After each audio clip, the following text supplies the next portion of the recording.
So this is the first call for our Ultimate Portion Fix test group. So you guys, like, I'm so excited because this is legit a test group. We are working out the kinks and the bugs, and Shannon and I have gotten certified, and we are going through this again right along with you. So we're trying to be one step ahead to really help everybody get going in the program. But I hope so far you're enjoying the videos. I know the assignments look like, wow, that seems like a lot of stuff. But as you're getting into the videos, you're probably noticing they're just a few minutes each. So it's not taking a ton of time just quite yet. And one of the things that I wanted to just kind of do is go around, let you guys just say a couple words. But today's assignment, and this is part of why I wanted to do a call today, was the assignment was going over the 3 different paths that are involved in the Ultimate Portion Fix. So the 3 paths that we have are your foundational fix program. So if you've ever gone through the 21-day fix or fix extreme, this was the original meal plan version of the containers. So basically you're allotted X amount of each container. You can mix and match however you want, still encouraging you to eat every 2.5 to 3 hours, but you can mix and match however you like, make it fun, and you get all of those same counts of containers every single day. This is how I ate for years, because I started with 21-day fix, and it got to the point where I could just kind of like eyeball how much was, you know, the yellow container or whatever. And then there's other times where you kind of want to go back to the containers because you're like, maybe there's a little bit too much there. Let me just double check and measure it. So, but that's what I've been doing for years, and it became second nature. So I'm here to tell you that even if it seems daunting right now, it can become second nature. This is just what I do. And especially if you're thinking about food as fuel, all right? So it's not always like, I'm just gonna snack and pick at this when I'm cooking, and I'm gonna pick at that, because you wanna make sure your portion sizes are controlled. So that was the first one, was foundational fix. You can mix and match your containers. And the second one was the timed nutrition. So anyone who went through the 80-day obsession program, this is when this timed nutrition plan was designed, developed, released to the world. And timed nutrition's been around for a while, but Autumn made it fit into the container system. So depending on the bracket that you had a workout block usually in the morning, and you had a pre-workout meal, and you could take your Energize, and you do your workout, and then you take your Recover. My plan at least had it with a fruit as well. And then you would have your post-workout meal, and then you'd have several meals after that. So on the timed nutrition, it's really designed to be worked around a workout, something of intensity, because you don't need to be eating like a ton of food if you're just going for a leisurely walk. But if you are doing an intense program like 80-day obsession, or Lift 4, or Insanity, or Master's Hammer and Chisel, or, you know, even Transform 20, like some of these higher intensity programs, 21-day fix extreme, totally can do it with those programs. Now on this one, she really labels out like, okay, you want to have your red, green, yellow, and a spoon for meal 1 or whatever it is. It's very much purposeful in the way that the containers are grouped together. So you do not mix up your containers around. There is a caveat there if you can't have a full meal before your workout. And you know, we can get into that if that's an issue for you. But for the most part, she's laying it out exactly the way it is. So if you're the kind of person that's like, I cannot have freedom or I go crazy, Time Nutrition is going to be good for you, because it's going to tell you exactly what to do, what to eat when.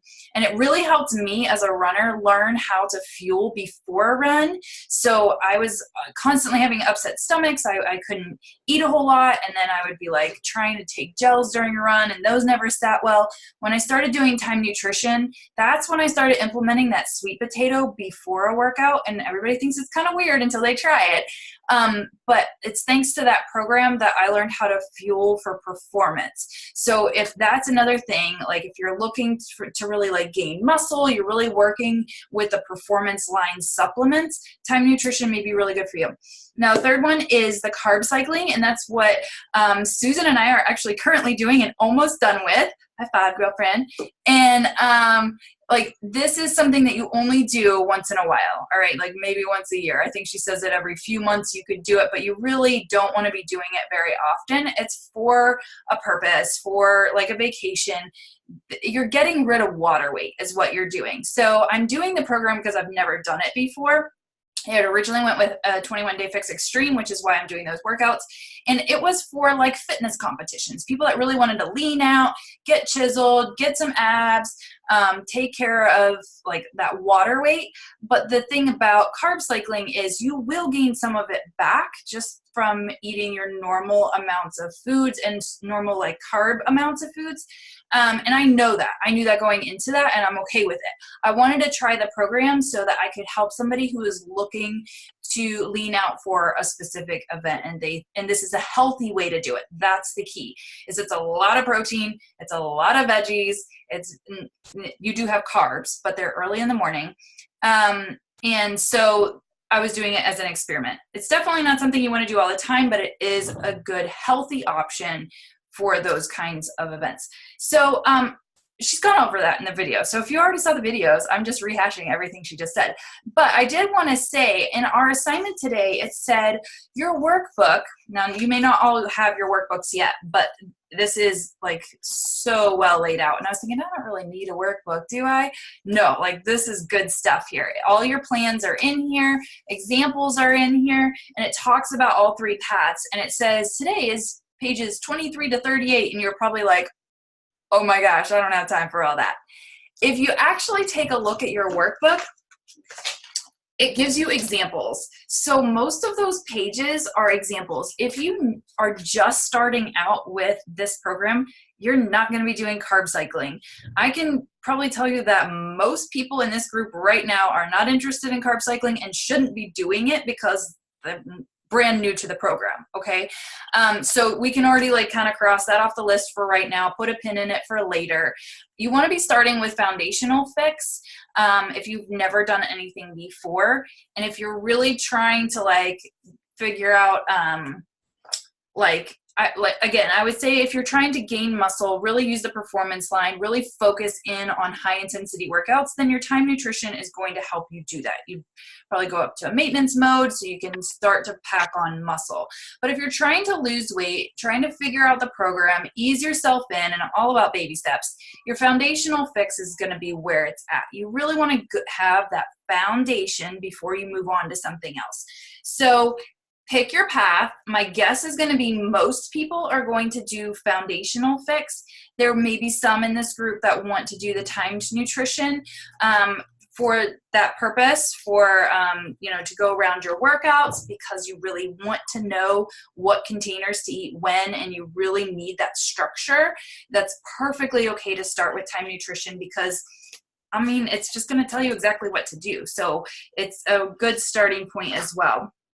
So all these worksheets, do not worry that it says there's a million of them. And you don't even have to print them all out because if you're not doing that plan, then don't worry about when wasting your printer ink. You're going to get this booklet in the mail. Okay. You're going to have all this information. But what I would do if, it has examples in here, timed nutrition if you're not working out, timed nutrition plan B, workout block examples. It is very detailed in here, and you all have the PDF version of this as well so that you can take a look at it now, even before you get your workbook if you don't have it yet. So who on the call now, do you already have your workbook in hand? Okay, Deborah does, Sarah, Susan, Britt.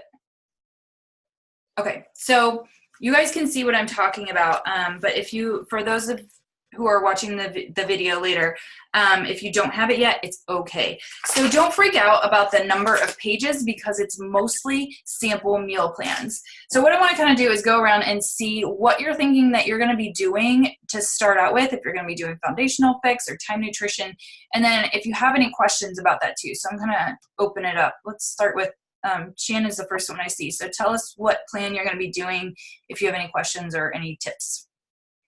I am doing the foundational fix. I did time nutrition when I did 80-day obsession, and I did the peak week, which was like carb depletion, but it was more specific to 80-day obsession. So I'm on plan B right now. And honestly, I've lost about 3 pounds in 3 weeks doing Plan B, so I may have to go up to Plan C. But that's what I'm doing right now, and just getting back to measuring everything, like everything. So the reason I'm not doing time nutrition is that I do work out very early, and with my health issues, because of my health history, I have to wait the 90 minutes before I work out, and I just don't have time for that. So that's why I have all my food bracketed that way, like paired that way. It's just I don't have that workout block because of my personal health issues. So not a problem at all. That's awesome. Yeah. So how about Deborah? You're the next one I see. Okay, so I was thinking about time nutrition, although I wake up at 5:30. I get up and work out. Like I have Energize and I work out. So I don't want to get up earlier than 5:30 because I deal with teenagers all day. And so I was going to try it, but she did say in the video, I noticed that you could do like sort of the shake before. So I was thinking that maybe I would try that variation and see if I can just do that ahead of time, because I think I could work out on that without being too long. I think I don't need to wait a long time after that. I could, because I usually on run mornings, I have a shake before I run. So, and I run pretty soon after I drink it. So I think, I can probably do, as long as I'm sticking to the shorter workouts. If they're longer workouts, I can't do them in the morning anyway. So, but if I'm sticking to like Transform 20 or T25 or 21 Day Fix, those are short enough. It's 30 minutes or less I can do in the morning before I go to work, because I have to leave the house between like 7:05 to get to school before the kid traffic gets too bad. So. And Deborah, go ahead, Sarah, Shauna, or gosh, oh my gosh, Shannon, sorry. Deborah, if you find that you like eating before you work out, but the pre-workout meal is too big, you can switch it with meal one. I did that during 80-day obsession because I couldn't eat. I forget what it was. Yeah, that's what she said that in the video. So that's what I was thinking. If I'm going to try it, that's what I'll try. Because I highly recommend that. So, but don't feel bad about switching that. Like, do it. Yeah, because it's just, I can't eat that. I eat breakfast, but I can't eat that much then and then like jump into working out. It's just like, it doesn't quite work that way for me. But yeah, I'm excited to just like, measure foods and try this out and figure out how it's going to work and how it's going to work with teaching and lunch at work. And my eating times are weird and the way I space things out is weird. So I'll have to see how the time nutrition works, because I kind of eat right now. Like I have Energize, I have a shake after. I actually have Recover after. I don't drink my shake till sort of the end of first period at school, because the Recover shake's like enough to hold me for a little bit. And then, which is about 9:30, and then at our lunchtime, which is like 11, I have like a snack. And then I have my sort of more lunch in between, like 1:30 between the next two blocks, and then another snack after work. So I do eat regularly, but it's sort of a weird combination of things because of the way my school day works and when my prep period is right now and all these kinds of things. So I think that your cooler is going to be your best friend to make sure you get all of the different food groups in. And when I was working, I lived out of my car. Like I had a job where I had to be on the run all the time. So I found proteins I could eat cold, or I just ate Greek yogurt or whatever. And you can find a way to work around it. And you already are eating a lot of snacks throughout the day. So it's just going to be a refining for you. And even if you have to switch some things around, it'll be okay. But yeah. It's mostly, I think, just prepping to be able to do that. I have a fridge at work. I mean, we have a whole like mini kitchen. We have a toaster and a microwave and a fridge. And I mean, I have all those things in my hallway at work. So I just have to figure it all out. It's the organization part. Yeah. So take the time you need to get prepared and ready. Like you can baby step this. There's no rush in when you actually get your plan started. But you're taking all these different things, just take some notes and play around with it. Like draw it out on a piece of paper before you like make an actual fancy meal plan and just kind of play around with it. Yeah. How about we go to Britton, because she has to go back to work at some point soon, I'm sure. Well, I haven't been able to watch the video for today yet, but from just what you were talking about, I think probably just the foundational fix is probably the route I'm going to go. My schedule, on days that I work is 16 hours is kind of chaotic. I don't get to eat at the same time a lot of the times. I try, but I eat the same things, but it's not always at the same time. So I think probably just the foundational for right now. But like I said, I haven't had a chance to actually watch the video and delve into that just quite yet.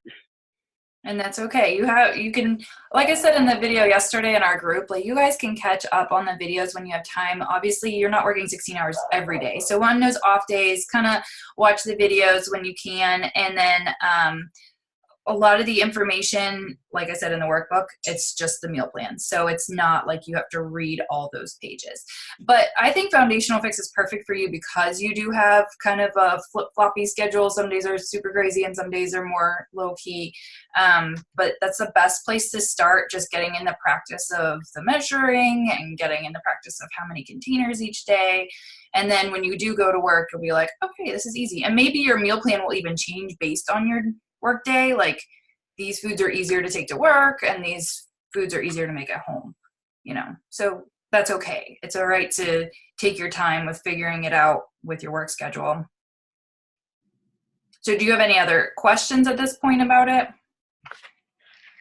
Not as of yet. If I do, I know I can reach out to you, but I don't have anything at this point. Okay, awesome. Great. Sarah, how about you? I'm going to do the foundational fix. I'm not sure I could do the time nutrition. I really just need to get the foundation, I think. Just eating the right containers, and then maybe I'll think about the time nutrition, but I'm kind of with Deborah about not really wanting to get up earlier. Stingy about my rest, I guess you'd say. Plus, I don't do well with eating before I work out. I don't know. I just when I trained for half marathons, I would never eat before I ran, which is probably not a good thing, but so yeah, I think that's what I'm gonna do. And I've already started kind of doing it. So kind of playing around with what I like, what I don't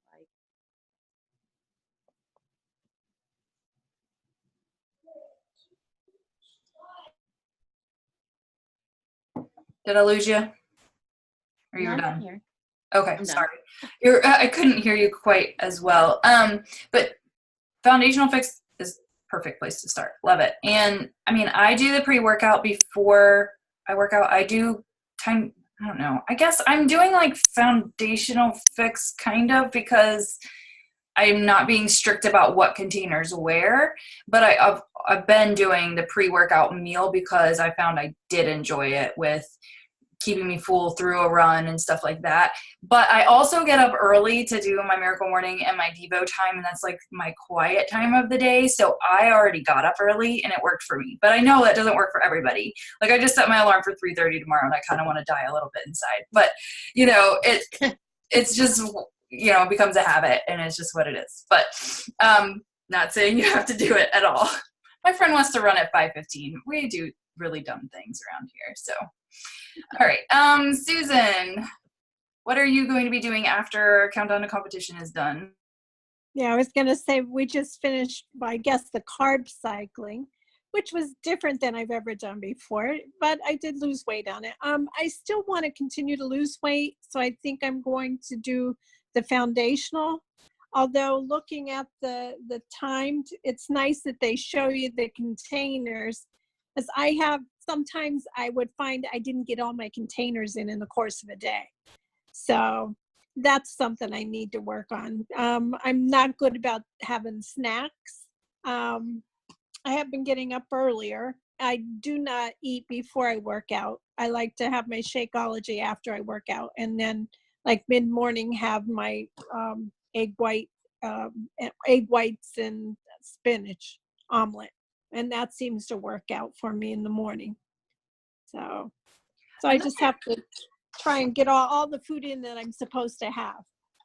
Yeah, I would say start with a foundational fix so you can kind of move things around as you see fit, and even take a look at the time nutrition part for just how she pairs them up, and maybe have that pairing fit into your foundational fix, if that makes sense.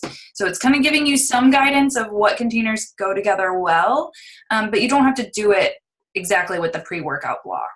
And even actually in time nutrition, she has it laid out for on a rest day. So you can, she still has the containers together so you can see what works out together, but it's not including that workout block. So Okay. maybe that would be a really good place to start. Look for the plan that's time nutrition without the workout. Like if you're not working out. And see if that'll help. Because I like having that structure. I did like that part of the carb depletion is like tells you exactly what you have to have. Right. But I'm probably like after the cruise, I'm gonna go back to foundational fix probably, and kind of do what I've been doing with the time nutrition as far as eating before I work out. But again, I'm going to play around with it too. And also, like she said, you can do a plan for a couple weeks and then switch it to another path and do that for a couple weeks and see what you like. Because it's your health. Like you can try different things. It's okay. I would just give something a good, 2 weeks to really give it a good shot before you try something else. Go ahead, Deborah. You're muted. There we go. I was trying to unmute the wrong button. Can you tell I'm a teacher? Yeah, I love it. So for the Shakeology, how does it count if you're not what does it count as? That's the one thing I actually wasn't 100% sure at when I've looked through the list. I actually watched the list video today. I've been watching, not while I'm watching, listening to the videos in my car. So I play them through the Bluetooth like I would a podcast. So they're there, but you don't really need to watch her screen necessarily to hear. So I've been listening to them a lot and then going back if I need to really watch something. But I wasn't 100% sure where the shake falls into that. And then if you don't do time nutrition, how does Recover Energize fit in if you're not doing that?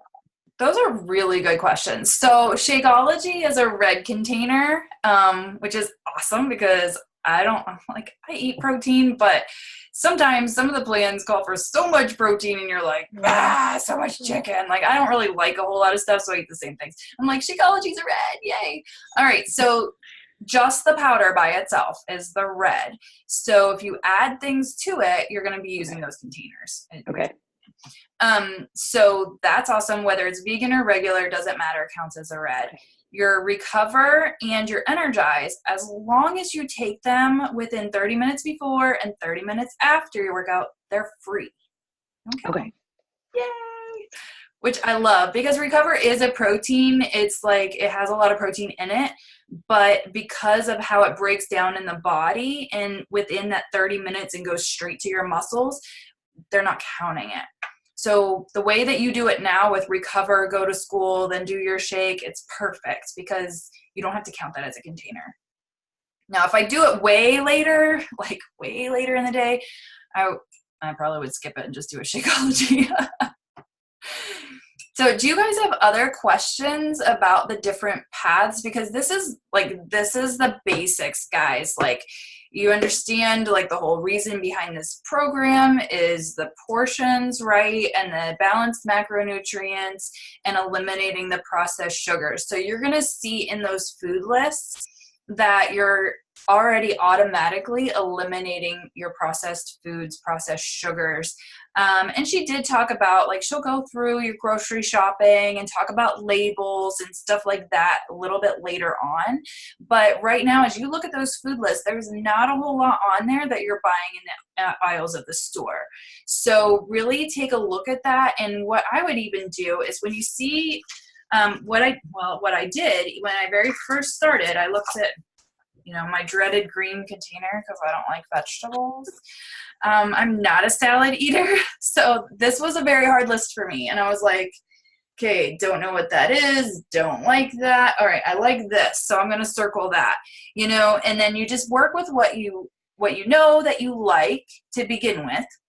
And then challenge yourself each week. Like, let me pick something new that I maybe haven't tried before. So like a rutabaga. Did you know rutabagas make amazing fries? They do. And it's a vegetable. So, like try really weird things once you get started. But at the beginning, take a look and just circle the things that you like and build your list from there. And then you can get a little bit more experimental. Turnips make good fries, but I actually like rutabagas better.